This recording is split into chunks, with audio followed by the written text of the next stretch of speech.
नमस्कार, बहुत बहुत स्वागत है आप सभी का टोटल हेल्थ के एक और विशेष एपिसोड में। मैं हूं निखिल सिंह और टोटल हेल्थ में हम बात करते हैं आपके संपूर्ण स्वास्थ्य की और आपको तमाम रोगों, उनके उपचार और चिकित्सा से जुड़ी हुई जानकारी देते हैं, आपको जागरूक करते हैं।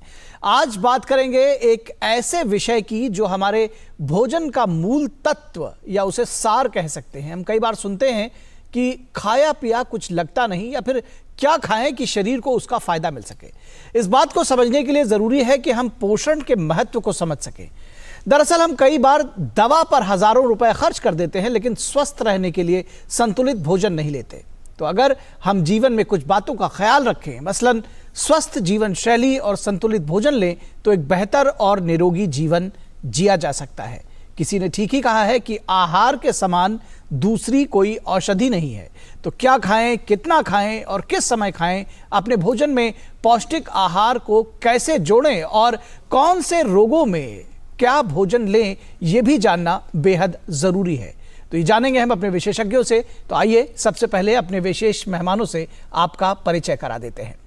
हमारे साथ स्टूडियो में दो खास मेहमान जुड़े हुए हैं। हमारे साथ जुड़े हैं डॉक्टर अनूप सराया, जो कि प्रोफेसर एंड हेड हैं department of gastroenterology and human nutrition, all India institute of medical sciences, नई दिल्ली से। और साथ ही साथ जुड़े हैं डॉक्टर एस.एम. रहेजा, जो कि senior physician and farmer medical superintendent, GB. Pant hospital, new Delhi से जुड़े हुए हैं। और दर्शकों, इसके साथ साथ आप भी हमारे इस कार्यक्रम से सीधे जुड़ सकते हैं और इसके लिए आप हमें फ़ोन कर सकते हैं। हमारी फ़ोन लाइनें खुल गई हैं। हमारा फ़ोन नंबर आप नोट कर लें, 1800111234। ये हमारा टोल फ्री नंबर है। तो इस पर आप फ़ोन करके अपने सवाल हमारे विशेषज्ञों से पूछ सकते हैं और इसके अलावा हमें ईमेल भी कर सकते हैं। हमारा ईमेल आईडी नोट कर लीजिए, ddnewstotalhealth@gmail.com। तो आप इस पर अपने सवाल लिखकर भी पूछ सकते हैं। चर्चा की शुरुआत करते हैं डॉक्टर रहेजा आपके साथ, और ये समझने जानने की कोशिश करें कि आखिर न्यूट्रिशन से, जो पोषण है, उससे कैसे उसको समझना चाहिए, शरीर में पोषण की ज़रूरत क्यों है और क्या है इसकी ज़रूरत, कैसे इसको समझना चाहिए, थोड़ा संक्षेप में इसको बताएं। देखिए, न्यूट्रिशन हमारे शरीर के लिए प्राइमरी सोर्स ऑफ एनर्जी है। जैसे हम गाड़ी चलाते हैं, उसमें ईंधन डालते हैं जी, तो इसी प्रकार हमारे शरीर को क्रियाओं के लिए मेटाबॉलिक एक्टिविटीज़, जितनी भी अंदर रिएक्शंस हो रहे हैं, मेटाबॉलिक एक्टिविटीज़ हो रही हैं, केमिकल रिएक्शंस, सेल मल्टीप्लिकेशंस, कोशिकाएं जो आप बढ़ रही हैं, उसमें इसका महत्वपूर्ण योगदान है। इसके अलावा शरीर की रिपेयर, वियर एंड टीयर को ठीक करने के लिए न्यूट्रिशन चाहिए। हमें ग्रोथ के लिए पर्टिकुलरली, यदि आप देखें, जब बच्चा पैदा होता है तो उसका वेट हार्डली 3 kg होता है और धीरे धीरे जैसे जैसे हम व्यस्त होते हैं, वजन हमारा कई किलो में चला जाता है, 70 kg, 80 kg। तो इसके लिए न्यूट्रिशन चाहिए। इसमें प्रोटीन्स को हम कहते हैं building blocks of the body. और इसके अलावा जो अलग अलग क्रियाएँ हैं शरीर के अंदर, जितने भी एंजाइमेटिक एक्टिविटीज़ हैं, उसके अंदर हमें न्यूट्रिशन चाहिए। जितनी भी हार्मोन्स हैं, उसके लिए हमें न्यूट्रिशन चाहिए, जो कि हमारे शरीर को रेगुलेट करता है। तो इन टोटल हमारे को जीवित रहने के लिए, एनर्जी के लिए, शरीर की वियर एंड टीयर को रिपेयर करने के लिए और मेटाबॉलिक एक्टिविटीज़ के लिए हमें न्यूट्रिशन की आवश्यकता पड़ती है। और स्वस्थ रहने के लिए ये ज़रूरी है कि हम बैलेंस्ड न्यूट्रिशियस डाइट सही समय पे, सही मात्रा में जी, सही मन से, ये भी एक बहुत इंपॉर्टेंट, महत्वपूर्ण है जी, सही ढंग से, सही मन से उसको ग्रहण करें, जिसमें कि ऑप्टिमम लेवल्स ऑफ कार्बोहाइड्रेट्स हो, प्रोटीन्स हो, फैट्स हो, विटामिन्स एंड मिनरल्स हो। जी जी। डॉक्टर सराया, अगर आपसे समझना चाहें, आप गैस्ट्रोएंटेरोलॉजी के विशेषज्ञ हैं, एम्स में निश्चित तौर पर तमाम इससे जुड़े हुए रोगों से मरीज आपके पास आते हैं। लिवर की इससे अगर शुरुआत करें, जो लिवर डिजीज़ से जो लोग जूझ रहे होते हैं, किस तरह का खान पान, किस तरह की क्या सजेशंस आप, न्यूट्रिशनल वैल्यू को कैसे वो ऐड करें अपने खाने में, क्या खाएं, किस तरह से इसको देखते हैं? बहुत सारे लोगों से आप रूबरू होते होंगे। निखिल जी, जैसा आपने सवाल पूछा, जहाँ तक लिवर का सवाल है, लिवर वैसे भी सीट ऑफ मेटाबॉलिज्म है, यानी सारी जो मेटाबॉलिज्म चल रही होती है, चाहे वो प्रोटीन मेटाबॉलिज्म हो, चाहे कार्बोहाइड्रेट मेटाबॉलिज्म हो, उन सब का, या फैट मेटाबॉलिज्म हो, लिपिड मेटाबॉलिज्म हो, वो सारी की सारी प्रक्रियाएं लिवर में चलती हैं। तो लिवर जब खराब होता है तो इन सभी प्रक्रियाओं पर इसका एक असर पड़ता है। यही नहीं, लिवर बहुत से ऐसे सब्सटेंसेस बनाता है जो हेल्थ के लिए ज़रूरी हैं। तो और पाचन में भी मदद करता है। बाइल भी अगर आप देखें तो सिंथेसाइज लिवर में ही होता है, यानी जिसे हम पित्त कहते हैं। तो और अब सवाल ये आता है न्यूट्रिशन की, जब हम बात करते हैं तो मेल न्यूट्रिशन किन किन वजहों से होता है जी। हम खाना कम ले सकते हैं, यानी हमारा इंटेक कम हो सकता है। जो हम लेते हैं उसमें डाइजेशन कम हो सकता है, यानी उसका पाचन कम हो सकता है जी। तीसरा ये कि वो न्यूट्रिएंट्स हमारे यहाँ हमारी आंतों से जब होकर गुजरते हैं तो उनका जो एब्जॉर्प्शन होता है वो कम हो सकता है, या वो जिसे कहते हैं डाइजेशन ना होने की वजह से, या एब्जॉर्प्शन ना होने की वजह से, या लूज मोशंस होते हैं उसकी वजह से हम लूज करते जाते हैं जी। तो अब जब हम लिवर की बात करते हैं तो लिवर में कुछ चीज़ें हैं जो बहुत ही अहम हैं। लिवर के मरीज़ों के अंदर आप देखते होंगे कि बहुत कई बार वो बड़े कमज़ोर होने लगते हैं जी। और मसल वेस्टिंग होती है, जिसको हम कहते हैं सार्कोपीनिया। ये तकरीबन जब सीरियस लिवर डिजीज़ होती है तो 30 से 35% लोगों के अंदर ये भी मिलता है। तो अब सवाल आता है कि लिवर का जब मरीज़ हमारे पास आया तो हम उसे क्या सजेस्ट करें जी। अब यहाँ हिंदुस्तान में भी और बाहर भी दो चीज़ें सामने आने लगी हैं। एक है, जैसे आप जानते हैं कि लिवर जब ज़्यादा ख़राब होता है तो सबसे ज़्यादा इम्पॉर्टेंट वजह जो है हिंदुस्तान में वो अल्कोहल इंटेक है। तो अल्कोहल अपने आप में बहुत सारे न्यूट्रिएंट्स की कमी के लिए सीधा रिस्पॉन्सिबल होता है। दूसरी चीज़ हेपेटाइटिस होती है। हेपेटाइटिस करके लिवर में बाद में सिरोसिस कुछ केसेस में हो जाती है जी। वो दूसरा इम्पॉर्टेंट कॉज है क्रॉनिक लिवर डिजीज़ का।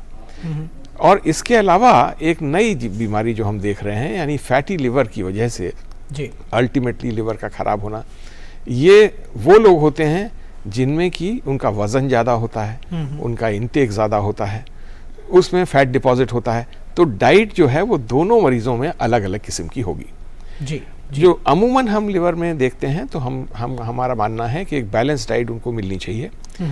क्यों? क्योंकि लिवर के मरीज़ों के अंदर ये देखा गया है कि उनमें एक तरह से एनाबॉलिक रेजिस्टेंस होता है जी। और कैटाबॉलिज्म ज़्यादा होती है, यानी जो प्रोटीन्स हैं वो टूटती ज़्यादा हैं, बनती कम हैं। तो उस सूरत में हम जो उनकी डाइट देते हैं, डाइट में हमारा मानना है कि तकरीबन 25 से 30 कैलोरी पर केजी उनका डेली रिक्वायरमेंट होता है। अब इसमें हम प्रोटीन कितना दें? प्रोटीन तकरीबन 1.2 to 1.5 ग्राम पर केजी के हिसाब से दें, यानी 50 किलो का अगर व्यक्ति है तो कम से कम 70 ग्राम प्रोटीन वो प्रतिदिन ले। यानी उसमें वो प्रोटीन अलग अलग दाल से जा सकती है, अगर नॉन वेजिटेरियन है तो अंडे से जा सकती है, मटन से जा सकती है, चिकन से जा सकती है। तो ये प्रोटीन लें। कार्बोहाइड्रेट लें। टोटल कैलोरी हमने बता दिया, क्योंकि मेन जो कैलोरीज आती हैं वो कार्बोहाइड्रेट से आती हैं जी। और फैट का रिस्ट्रिक्शन ज़रूरी नहीं है। कई लोग ये मानते हैं कि लिवर का मरीज़ है तो इसे तली हुई चीज़ें नहीं खानी चाहिए या ऐसे फैट नहीं देना चाहिए। हाँ। ऐसा नहीं है। फैट भी ज़रूरी है और एसेंशियल फैटी एसिड्स भी ज़रूरी हैं, लिहाजा फैट भी लेना चाहिए। हाँ, लिवर के मरीज़ों में अगर आपने देखा होगा कि कई बार उनको पेट में पानी भर जाता है, उनके पैरों पे सूजन आ जाती है, उस सूरत में नमक का सेवन हमको कम करना चाहिए। नमक हमको रिस्ट्रिक्ट करना है। अब ये जो जैसे मैंने कहा कि इसमें एक्सेलरेटेड स्टारवेशन, यानी जब आप खाना नहीं खाते हैं, फास्टिंग करते हैं, तो जो चेंजेस 3 दिन में आते हैं बॉडी के अंदर, वो लिवर के मरीजों में 12 से 15 घंटे के अंदर आने लगते हैं। लिहाजा आपको जो डाइट है वो स्मॉल फ्रीक्वेंट मील्स उनमें देने चाहिए ताकि फास्टिंग के पीरियड को कम किया जा सके। ये एक बड़ा अहम सवाल है। जी जी जी। इसीलिए मैं कहता हूं कि रात में जब वो आप सोने जाते हैं तो लेट इवनिंग स्नैक, एक करीब 300 कैलोरी का एक स्नैक, यानी आप दूध ले सकते हैं, एक आध फल ले सकते हैं, एक सैंडविच ले सकते हैं, या वो सोते वक्त लें और सुबह अर्ली ब्रेकफास्ट लें ताकि फास्टिंग के पीरियड को कम किया जा सके।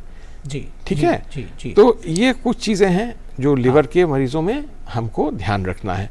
ठीक है। और मसल जो हैं चूंकि वीक होते जाते हैं, जी। इसलिए एक्सरसाइज इसका एक इम्पॉर्टेंट कंपोनेंट है। डाइट एंड एक्सरसाइज, ये दोनों चीजें इनमें मदद करेंगी। अब आता है तीसरा सवाल, जो लोग जिनमें की फैटी लिवर है उनके अंदर हम कुछ डाइटरी रिस्ट्रिक्शन बताते हैं। उनको रॉ शुगर नहीं लेनी है और डीप फ्राइड फूड अवॉइड करना है। अच्छा, जिनको ठीक फैटी है? लिवर है। हाँ, जिनको फैटी लिवर की वजह से लिवर में सिरोसिस के चेंजेस आ रहे हैं या फैट डिपॉजिट है, उन मरीजों में हम बताते हैं कि आप, अब जब हम कहते हैं रॉ शुगर, तो मोटे तौर पे क्या क्या नहीं लेना है। आप मिठाइयाँ ना खाएं जिनमें रॉ शुगर होती है। हाँ, आप केक, पेस्ट्रीज, बेकरी प्रोडक्ट्स जिनमें की बहुत ज़्यादा शुगर और फैट होता है, उन सबको अवॉइड करें। कोल्ड ड्रिंक, आइसक्रीम, चॉकलेट्स बच्चे आजकल बहुत खाते हैं और बच्चों के अंदर फैटी लिवर देखने को मिलने लगा है, ओवरवेट हो जाते हैं। तो फास्ट फूड जितने अवेलेबल हैं इनको कट करें, फाइबर इंटेक बढ़ाएं।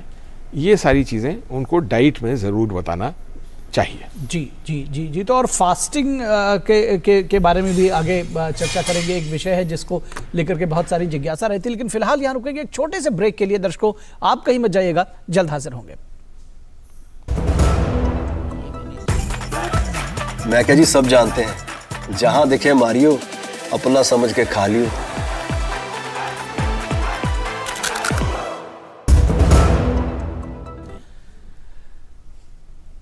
स्वागत है आपका ब्रेक के बाद टोटल हेल्थ में। और यहाँ हमारे साथ एक कॉलर जुड़े हुए हैं जो कि गुरुग्राम से कॉल कर रहे हैं, जयपाल सिंह। जयपाल सिंह जी, स्वागत है आपका। क्या सवाल है आपका?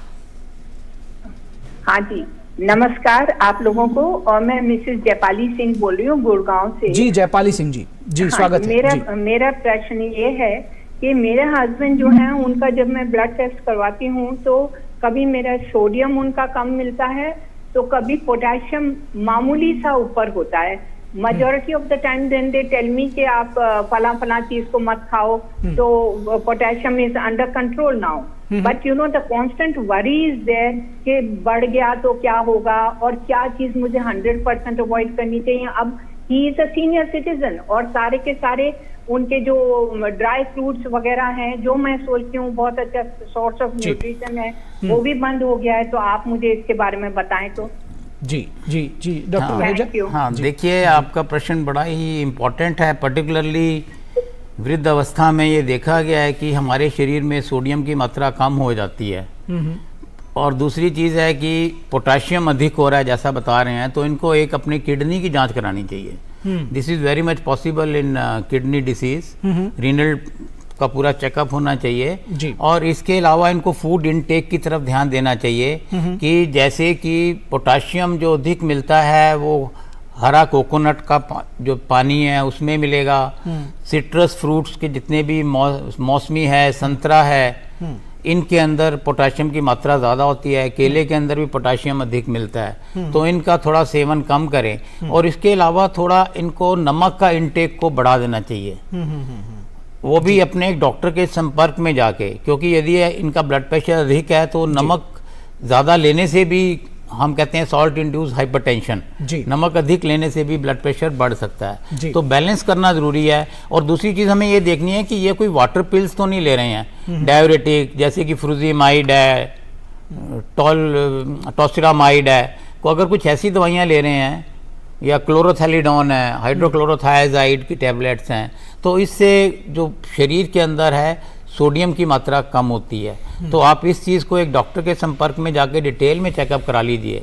लेकिन in general I think old age में हमें थोड़ा ज़्यादा ध्यान रखना होता है अपनी प्रोटीन इनटेक का भी, क्योंकि इस उम्र में हमें बैलेंस डाइट, न्यूट्रिशियस डाइट जो कि सॉफ्ट है, न्यूट्रिशियस है, इजली डाइजेस्टिबल है जी, वो बहुत आवश्यक है। और इस एज में आवश्यक है कि आप नियमित व्यायाम जरूर करें। एक्सरसाइज ही बहुत ज़रूरी पार्ट है हर एक उम्र के व्यक्ति के लिए, पर्टिकुलरली ओल्ड एज में ज़्यादा ज़रूरी होता है, क्योंकि आपको अपना मसल मास को मेंटेन करने के लिए वॉकिंग कर लीजिए, थोड़ा सा टहल लीजिए और थोड़ा एरोबिक एक्सरसाइज कर लीजिए और थोड़ी एक्सरसाइज अगेंस्ट रेजिस्टेंस कर लीजिए। वाटर बेल्स और माइल्ड 2 या 3 किलो का वजन वेट्स होते हैं जो डंबल्स, उनको लेके कर सकते हैं।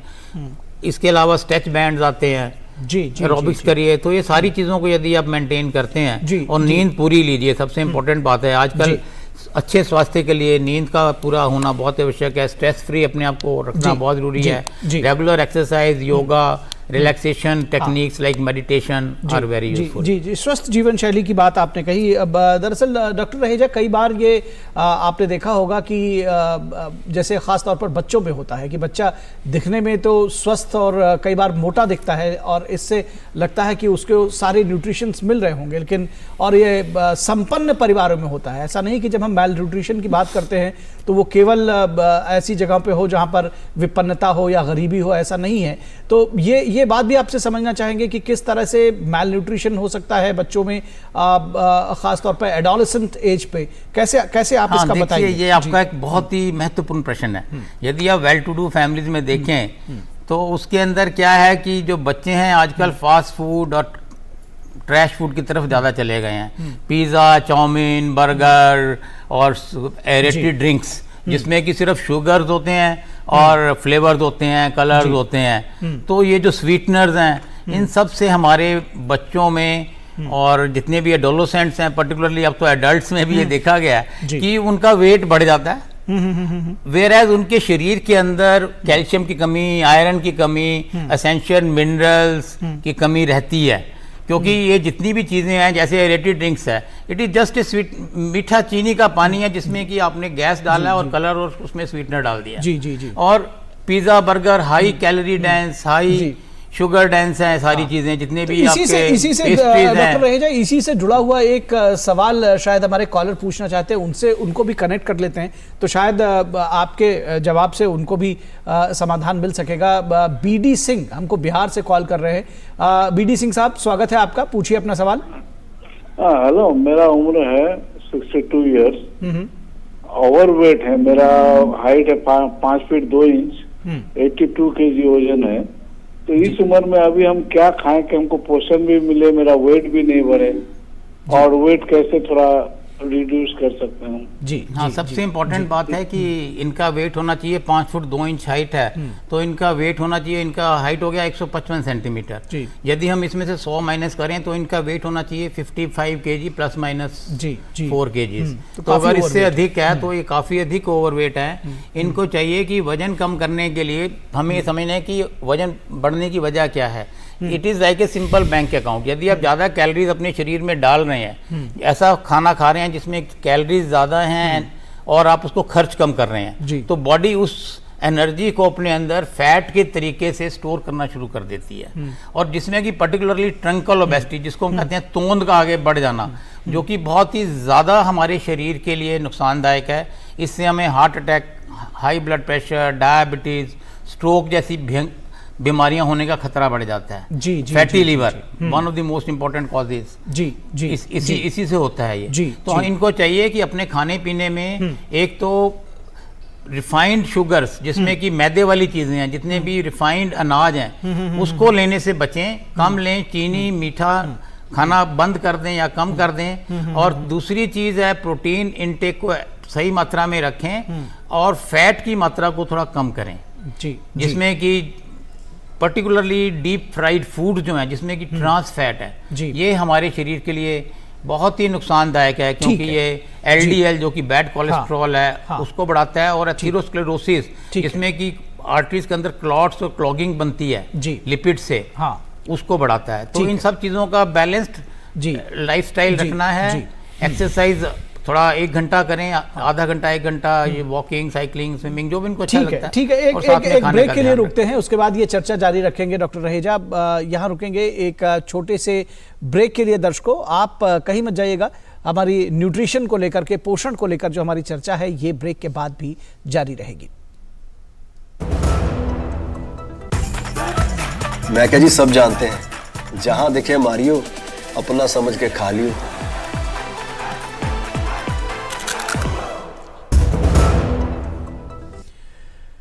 स्वागत है आपका। ब्रेक के बाद हम चर्चा कर रहे हैं पोषण के महत्व पर, इंपॉर्टेंस ऑफ न्यूट्रिशन। किस तरह से जो एक जब हम बैलेंस डाइट की बात करते हैं तो पोषक तत्व कितने ज़रूरी हैं हमारे भोजन में, इस पर चर्चा कर रहे हैं। डॉक्टर अनूप सराया, आपसे समझना चाहेंगे कि जब हम कुछ बीमारियों की बात कर रहे थे, अगर पैनक्रियाटाइटिस की बात करें या जो इंटेस्टाइन से जुड़ी हुई बीमारियां रहती हैं, आपके पास बहुत सारे इस तरह के मरीज आते होंगे, किस तरह से आप देखते हैं उनके लिए भोजन में क्या कुछ सजेशंस देंगे, कैसे उनको न्यूट्रिशन मिल सके और वो जो उनका एक स्वास्थ्य है वो भी बेहतर हो? जैसे मैंने आपसे पहले कहा कि जो बीमारियां हैं या जो कुपोषण है, वो कुपोषण का मैंने बेसिक वजह बताई थी कि या तो इनटेक कम हो सकता है या उनका डाइजेशन कम हो सकता है न्यूट्रिएंट्स का, या तीसरा एब्जॉर्प्शन कम हो सकता है। तो पैनक्रियाज दरअसल एक ऐसा ऑर्गन है जो बहुत सारे एंजाइम्स बनाता है जी। और ये एंजाइम्स प्रोटीन, फैट और कार्बोहाइड्रेट को उनके सिंपल फॉर्म में तोड़ने में और उनके जब वो एक बार डाइजेस्ट हो जाते हैं तो आंतों से उनके एब्जॉर्प्शन के लिए उनका एब्जॉर्प्शन आसान हो जाता है जी। तो जब पैनक्रियाज की कोई बीमारी होती है तो उसमें हम जो सबसे इम्पॉर्टेंट फीचर है, देखिए जो कार्बोहाइड्रेट है या जो प्रोटीन है उसका पाचन तो दरअसल सलाइवरी अमाइलेज से लेके और इंटेस्टीन जो है हमारी आते हैं उनके ब्रश बॉर्डर पे भी बहुत सारे एंजाइम्स ऐसे होते हैं जो करने के लिए सक्षम होते हैं जी। लेकिन फैट के डाइजेशन के लिए जो लाइपेज चाहिए है वो दरअसल पैनक्रियाज से ही आता है और पैनक्रियाज के अंदर एक लाइपेज एंड कोलाइपेज मिल के फैट का डाइजेशन करते हैं जी। तो जो पैनक्रियाज की बीमारियां हैं उनमें हम देखते हैं कि फैट का डाइजेशन कम हो जाता है और इस करके उनके अंदर एक सिम्टम होता है जिसको कहते हैं स्टेटोरिया या एक्सोक्राइन इनसफिशिएंसी जो आने लगती है।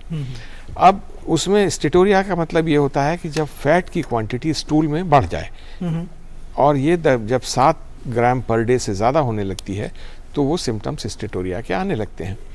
अब 2 तरीके हैं। 2 तरीके ये हैं कि या तो हम फैट का लेना कम कर दें जी। या एंजाइम्स ज़्यादा देने लगें, जो एंजाइम्स पैनक्रियाज बनाता है उसे बाहर से दें। तो अब मेरा ये मानना है कि अगर हम फैट का इंटेक बहुत कम कर देंगे तो खाना अनपैलेटेबल हो जाता है और आदमी का इंटेक भी कम हो जाता है। तो फैट को रेस्ट्रिक्ट करने की ज़रूरत नहीं है जी। फैट अगर नहीं रेस्ट्रिक्ट करते हैं तो हमको जाहिर सी बात है कि उसके एब्जॉर्प्शन और उसके डाइजेशन के लिए 2 चीज़ें चाहिए, एक तो आंत चाहिए जो ठीक हो और दूसरा जो एंजाइम्स पैनक्रियाज बनाता है उसे हम बाहर से दें। तो ये एंजाइम्स हम बाहर से देते हैं हर मील के साथ, यानी मैं क्रॉनिक पैनक्रियाटाइटिस के पेशेंट्स की अभी बात कर रहा हूँ जिनमें पैनक्रियाज धीरे धीरे खराब होता जाता है। इनके अंदर जब हम एंजाइम्स देते हैं तो बहुत सारी दवाइयाँ हैं जिनको कि जब हम देते हैं तो करीब हम लाइपेज जो मेन एंजाइम जो कि नहीं होता है उसकी क्वांटिटी को देखना चाहिए और जनरली जो टैबलेट्स अवेलेबल हैं बाज़ार में 25,000 और 10,000 की स्ट्रेंथ में आती हैं लाइपेज की, उनको हम हर मेजर मील के साथ तकरीबन 50,000 यूनिट्स लाइपेज देते हैं और बीच में जो हम बीच में स्नैक्स लेते हैं उनके साथ अगर 10,000 भी दे देते हैं तो ये काफ़ी होता है फैट एब्जॉर्प्शन को, फैट के डाइजेशन के लिए, जो एक अमूमन हम पैनक्रियाटाइटिस में देखते हैं। तो एक तरीका ये है और उसके अलावा डाइट, जैसे मैंने बताया कि स्मॉल फ्रीक्वेंट डाइट के कई बार पैनक्रियाज के मरीजों में पेन होने लगता है तो पेन करके भी वो खाना रिस्ट्रिक्ट कर देते हैं। तो यानी उनमें जो मैल न्यूट्रिशन होता है वो सिर्फ डाइजेशन की वजह से ही नहीं है। अगर उनको बार बार पेन हो रहा है उससे वो खाना कम खाने लगते हैं तो उसकी वजह से भी होता है। इसी तरह से एक्यूट पैनक्रियाटाइटिस है। एक्यूट पैनक्रियाटाइटिस एक बड़ी सीरियस कंडीशन है। दरअसल हमारे यहाँ अगर आप अस्पताल में आएंगे हमारे वार्ड में तो आप देखेंगे कि सिग्निफिकेंट नंबर जो है वो दरअसल एक्यूट पैनक्रियाटाइटिस के पेशेंट्स का होता है जिसमें मोर्टेलिटी भी हाई है और मॉर्बिडिटी भी हाई है जी। और ये बहुत कॉमन प्रैक्टिस है, मैंने जो नोटिस किया है कि उन सब लोगों को निल ओरली रख दिया जाता है, यानी उनको खाना नहीं दिया जाता है, जबकि न्यूट्रिशन एक एसेंशियल कंपोनेंट है ट्रीटमेंट का। हमारी कोशिश होनी चाहिए कि एक्यूट पैनक्रेटाइटिस के पेशेंट्स में न्यूट्रिशन एट द अर्लीस्ट शुरू करें, हमें वेट नहीं करना चाहिए।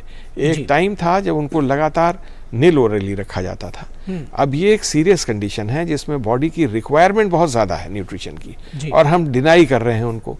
तो जाहिर सी बात है डॉक्टर सराय, जब हम थोड़ा इसको मैं चाहूँगा कि जो आपके यहाँ पर महिला जो पेशेंट्स आती हैं उनकी न्यूट्रिशन की ज़रूरत क्या कुछ अलग हो सकती है? क्योंकि जब हम गर्भवती महिलाओं की बात करते हैं तो इस तरह के रोगों में या फिर जो आप जैसे पैनक्रेटाइटिस की बात कर रहे हैं, क्या उनकी कुछ ज़रूरतें अलग हो सकती हैं? किस तरह से उनको देखना? देखिए, मैं जब बीमारी की बात कर रहा हूँ तो मैं बीमारी के इन जनरल जो बीमारी में जो चीज़ें ज़रूरी हैं उनकी बात पहले कर रहा हूँ जी, है ना।